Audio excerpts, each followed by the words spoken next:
nós vamos à correção do exercício 26. O exercício diz o seguinte: duas forças de intensidade F1 igual a 8 e F2 igual a 12 formam entre si um ângulo de 60 graus. Ele pergunta, qual é a intensidade R resultante dessas duas forças? Importante você perceber o seguinte, tá? Quando você tem essa situação aqui do diagrama de forças, tá? Essas linhas tracejadas formam, como os vetores de força, um paralelogramo. O que significa isso? Se aqui é V2, o lado oposto aqui, desculpa, se aqui é F2, aqui é F2 também. Se aqui embaixo é F1, aqui é F1 também, tá? Tem uma outra informação importante aqui, ó. Esse ângulo é suplemento desse, pelo fato de eu ter um paralelogramo. Ô, professora, não sabia disso. Isso vem da física, tá? Por isso é tão importante você estar estudando com qualidade todos os componentes. É muito comum nos vestibulares, em especial no Enem, nós termos questões interdisciplinares que exigem conhecimento de outros componentes, tá certo? Então, nesse caso aqui, tem que se lembrar do quê? Repetindo. Esse diagrama aqui, tá certo? É o que a gente chama de diagrama de forças. As indicações com setas são os vetores, tá? Então, eu tenho vetor força 2, vetor força 1. Quando eu faço essa linha tracejada, tá? Eu tenho um paralelogramo. No paralelogramo, lados opostos têm a mesma medida, então vetores opostos aqui teriam a mesma intensidade, vamos dizer assim, não é? E ângulos consecutivos, então ângulos que estão um do lado do outro no paralelogramo, são suplementares. Então, esse daqui eu vou chamar de ângulo alfa, e aí o que eu tenho é que 60 mais alfa é igual a 180 graus. E aí dá para a gente descobrir o alfa passando 60 para o outro lado, subtraindo. Até daria para fazer de cabeça, né, galera? Na boa. Mas vou organizar aqui para efeito de resolução. Então, o meu alfa é igual a 120 graus. Tá certo? Bom, com base nisso, eu vou nomear aqui os triângulos. Ó, teve aluno que foi me apresentando resolução, pessoal, mais de um, tá? E eu acho que precisa dar uma melhorada nas resoluções. Eu sei que você pode falar, nossa, professor, mas você é muito fresco para as resoluções. Pô, ficar fazendo um monte de coisa e tal. Eu sei, pessoal, mas quanto mais organizado está, mais claro fique, entendo eu. Porque senão você fala do triângulo lá, mas a gente nem sabe de que triângulo você está falando. Por exemplo, nessa figura aqui, eu consigo identificar dois triângulos. O triângulo de baixo, vamos dizer assim, e o de cima. Além disso, ainda tem o paralelogramo, tá? Então, acho que é bom deixar claro com o que você está trabalhando. No meu caso aqui, eu vou trabalhar com esse triângulo, que é o A, B, C. O que eu tenho nesse triângulo? Aqui é o ângulo alfa, que é igual a 120 graus. O F1 é igual a 8. O BC é igual a 12. E o que ele quer é a resultante X. Tá certo? O que eu tenho que relacionar nesse triângulo? Eu sou obrigado a relacionar três lados e um ângulo. Professor, eu coloquei esse ângulo aqui, ó, mas você não sabe quanto vale esse ângulo. Tá? Esse ângulo aqui, ó, nós não sabemos quanto vale. Nem esse daqui. Eu sei que se eu juntar os dois, vale 60. Isso é verdade. Porque ângulos opostos no paralelogramo são congruentes. Mas eu não sei quanto vale cada parte. Ah, professor, não é 30 e 30? Com certeza não. Porque se fosse 30 e 30, F1 e F2 teriam a mesma intensidade. Não é o caso aqui. Tá bom? Então vamos lá. Então, aqui eu sou obrigado a relacionar, então, novamente, os três lados com o ângulo. É lei dos cossenos. E essa lei dos cossenos eu vou aplicar no triângulo ABC. Veja que quando vocês fazem todas as anotações, entendo eu que fica tudo extremamente claro e não abre margem para dúvida, tá? E se você pensa, é uma frescura, tá? Eu sei. Então, vamos na vida. Opa! Então, vamos à aplicação da lei dos cossenos. O que me garante que é a lei dos cossenos? Que se eu pegar um lado qualquer e elevar ao quadrado, lógico que eu vou partir do x, porque eu normalmente vou partir do lado oposto ao ângulo, tá? Porque aí eu consigo aplicar a lei corretamente. E eu vou usar os nomes dos lados. Então, eu vou partir lá do AC, então o AC ao quadrado,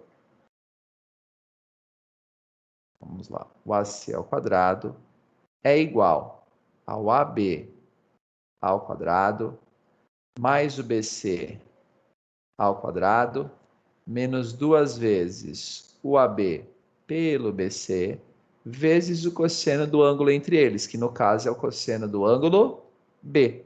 Substituindo agora os valores, o AC é o x, que é o que eu quero calcular, o AB, o 8, então 8 ao quadrado, o BC, o 12, 12 ao quadrado, menos 2 vezes o 8, vezes o 12, vezes o cosseno de 120. Tá legal? X ao quadrado é igual a 64 mais 144 menos 2 vezes. Não vou fazer nenhum aqui só para ver o que acontece, tá? Porque eu ainda tenho que substituir o cosseno de 120. O que acontece aqui, ó, vou colocar um asterisco aqui nessa passagem.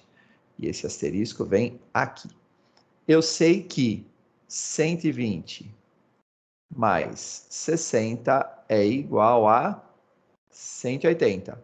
Então, o cosseno de 120 é igual a menos o cosseno de 60.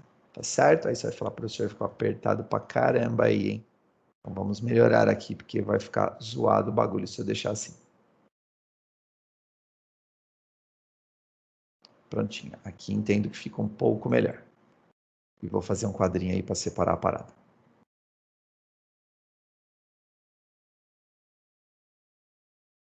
Então tá aí, pessoal. Essa observação aqui vai me garantir que eu posso trocar o cosseno de 120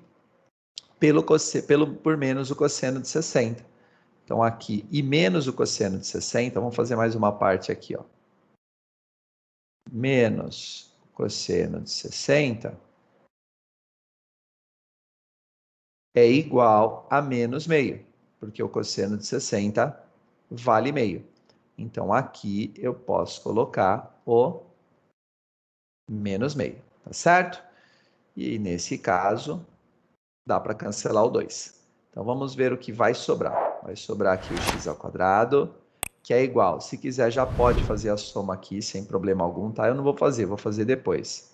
Então, vai ficar 64 mais 144, menos com menos, mais, e 8 vezes 12, 96.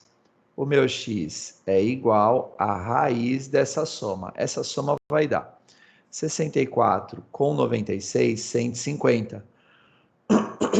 Caçarola.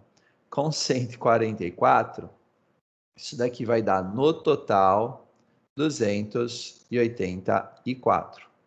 Isso é aproximadamente, então vamos lá, conferir. Então, 64 mais 144 mais 96, não, 284 não, 304, eu tenho que conferir, tá vendo? Mania de fazer conta de cabeça e fazer errado, né? E aí, agora sim, vamos à raiz de 304.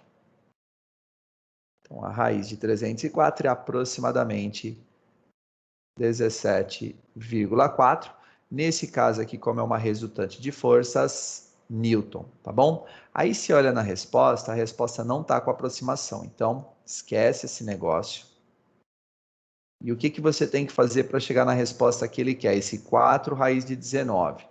Tá? Você vai ter que fatorar o 304. Então, vamos fazer a fatoração aqui do lado. Espera lá.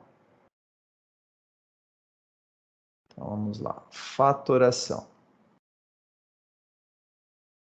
Então, eu vou pegar o 304 e vou sair dividindo ele geral.